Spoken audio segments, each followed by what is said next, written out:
ભરૂચ જિલ્લાના જંબુસર તાલુકાના ઇસ્લામપુર ગામે દરિયાની ભરતીનું પાણી ગામની નવી નગરીમાં ઘૂસ્યું. દરિયામાં ભરતી આવતા ગામની નવી નગરીમાં પાણી ઘૂસ્યું હતું. ગામની બાજુમાં આવેલ દરિયાના પાણીને રોકવાનો ઢોરો કેટલા વર્ષથી તૂટેલો હોવાથી આ સમસ્યાનું સર્જન થયું હતું.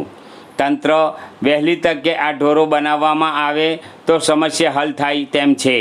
તેને લઈ ગ્રામજનોએ તંત્રને અપીલ કરી છે કે વહેલી તકે આ ઢોરો બનાવવામાં આવે.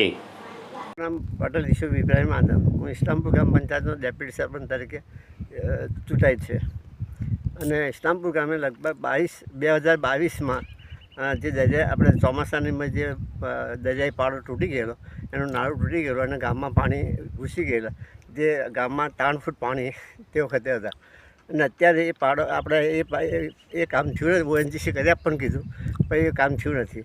અત્યારે અમે લોકોએ ગામ ફાળો કરીને જે પાડો નાખ્યો તે અત્યારે આજ રોજ તૂટી જવાથી આ ગામમાં પાણી ઘૂસી ગયેલું છે. અને આજે અખાત્રીનો એ હોય જે પાણી વધુ આવશે અને ગામમાં મોટાભાગના ગામમાં પાણી ઘૂસી જશે. પાણીના નિકાલ માટે આવે તમે પાણીના નિકાલ માટે તો એનું જે ઓએનજીસી જે અમને 10 લાખ રૂપિયા કીધા હતા, એ 10 લાખ રૂપિયામાં એસ્ટિમેટ બનાવ્યું તાલુકા પંચાયત પાસેથી અને આપણે ઓએનજીસીને આપ્યું. ઓએનજીસીએ એવું કીધું, અહીં જોવા માટે આવ્યા લાલવાણી સાહેબ, લાલવાણી સાહેબ જોવા માટે આવ્યા. એમણે એવું કીધું કે ભાઈ આ 10 લાખનું કામ નથી, 25 લાખનું કામ છે, તમે બીજું 25 લાખનું એસ્ટિમેટ બનાવીને મને આપો. આપણે તાલુકા પંચાયત પાસે ગયા. હાલમાં કેટલું નુકસાન છે? હાલમાં તો છે કેટલું નુકસાન?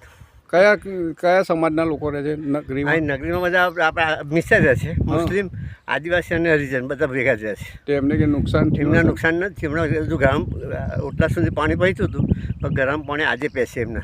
જો આ પારા બંધ ના કરાવે તો આજે પાણી એમના ગરમ પેસી જાય. કઈ